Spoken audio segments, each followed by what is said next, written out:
Hello, my dear friends.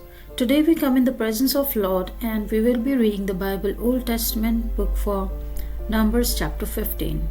Supplementary offerings. The Lord said to Moses, "Speak to the Israelites and say to them, after you enter the land I am giving you as a home, and you present to the Lord food offerings from the herd or the flock as an aroma pleasing to the Lord. When burnt offerings or sacrifices for special vows or free will offerings or festival offerings. Then the person who brings an offering shall present to the Lord a grain offering of a tenth of an ephah of the finest flour, mixed with a quarter of a hin of olive oil. With each lamb for the burnt offering or the sacrifice, prepare a quarter of a hin of wine as a drink offering. With the ram, prepare a grain offering of 2/10 of an ephah of the finest flour, mixed with a third of a hin of olive oil, and a third of a hin of wine as drink offering. Offer it as an aroma pleasing to the Lord. When you prepare a young bull as a burnt offering or sacrifice for a special vow or a fellowship offering to the Lord, bring with the bull a grain offering of 3/10 of an ephah of the finest flour, mixed with a half a hin of olive oil, and also bring half a hin of wine as a drink offering. This will be food offering, an aroma pleasing to the Lord. Each bull or ram, each lamb or a young goat is to be prepared in this manner. Do this for each one, for as many as you prepare. Everyone who is native born must do these things in this way when they present a food offering as an aroma pleasing to the Lord. For the generations to come, whenever a foreigner or anyone else living among you presents a food offering as an aroma pleasing to the Lord, they must do exactly as you do. The community is to have the same rules for you and for the foreigner residing among you. This is a lasting ordinance for the generations to come. You and the foreigner shall be the same before the Lord. The same laws and regulations will apply both to you and to the foreigner residing among you." The Lord said to Moses, "Speak to the Israelites and say to them, when you enter the land to which I am taking you, and you eat the food of the land, present a portion as an offering to the Lord. Present a loaf from the first of your ground meal and present it as an offering from the threshing floor. Throughout the generations to come, you are to give this offering to the Lord from the first of your ground meal. Offerings for unintentional sins.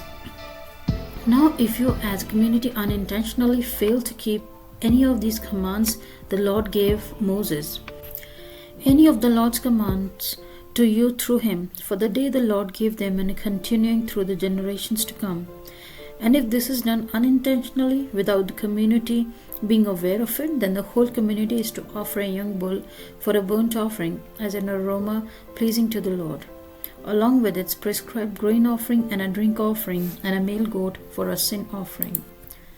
The priest is to make atonement for the whole Israelite community, and they will be forgiven, for it was not intentional, and they have presented to the Lord for their wrong a food offering and a sin offering.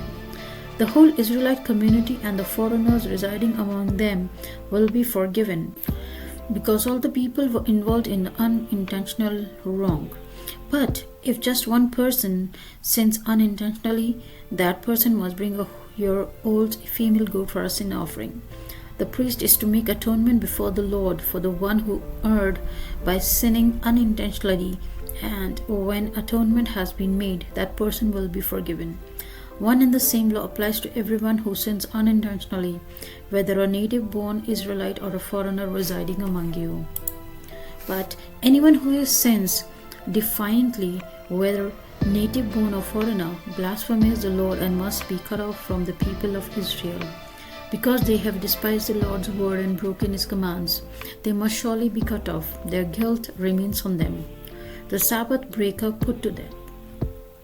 While the Israelites were in the wilderness, a man was found gathering wood on the Sabbath day. Those who found him gathering wood brought him to Moses and Aaron and the whole assembly, and they kept him in custody, because it was not clear what should be done to him. Then the Lord said to Moses, "The man must die. The whole assembly must stone him outside the camp." So the assembly took him outside the camp and stoned him to death, as the Lord commanded Moses. tassels on garments. The Lord said to Moses, "Speak to the Israelites and say to them, throughout the generations to come, you are to make tassels on the corners of your garments with a blue cord on each tassel. You will have these tassels to look at, and so you will remember all the commands of the Lord, that you may obey them and not prostitute yourself by chasing after the lust of your own hearts and eyes. Then you will remember to obey all my commands and will be consecrated to your God. I am the Lord your God, who brought you out of Egypt to be your God. I am the Lord your God." So this is the end of the chapter. We will continue in the next video. Kindly like, share and subscribe. Press bell icon so that you may get notification of next chapter that is uploaded. You may visit the channel that is Bible Reading @Unity in YouTube to listen to the Bible Old Testament. Happy listening to the Bible. Take care. Bye-bye.